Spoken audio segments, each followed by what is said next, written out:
আমার বন্ধুগণ,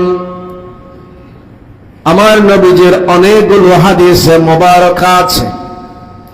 নবীজি সাল্লাল্লাহু আলাইহি ওয়াসাল্লাম ইতিমদের প্রতি দয়া দেখিয়েছেন। আমার নবীজি বিধবাদের প্রতি দয়া দেখিয়েছেন। রাসূল করিম সাল্লাল্লাহু আলাইহি ওয়াসাল্লামের হাদিস নবীজি নবুয়তের জবানে ইরশাদ করতে লাগলেন।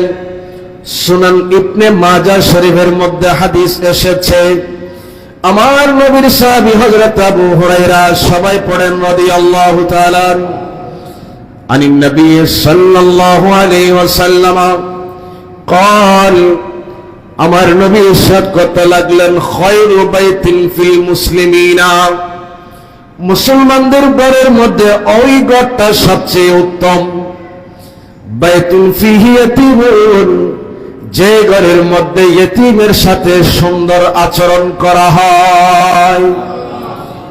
যে ঘরের মানুষ, যে ঘরের বাসিন্দা ইতিমের সাথে ভালো আচরণ করে, ন্যায়সঙ্গত আচরণ করে, বিধবার সাথে ন্যায়সঙ্গত আচরণ করে, আমার নবী বলতে লাগলেন সেই ঘরের মানুষগুলো উত্তম মানুষ।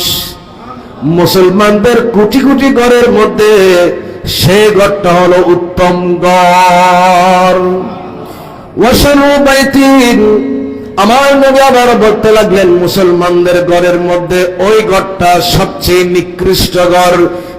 বাইতুন ফিহি ইয়াতীমুন ইউসাআ ইলাইহি, যে ঘরের মধ্যে ইতিমের প্রতি অসৎ আচরণ করা হয়, ইতিমের হক নষ্ট করা হয়, ইতিমকে নির্যাতন করা হয়, ইতিমের প্রতি অবহেলা করা হয়, ওই ঘরটা মুসলমানদের ঘরের মধ্যে নিকৃষ্টতম ঘর।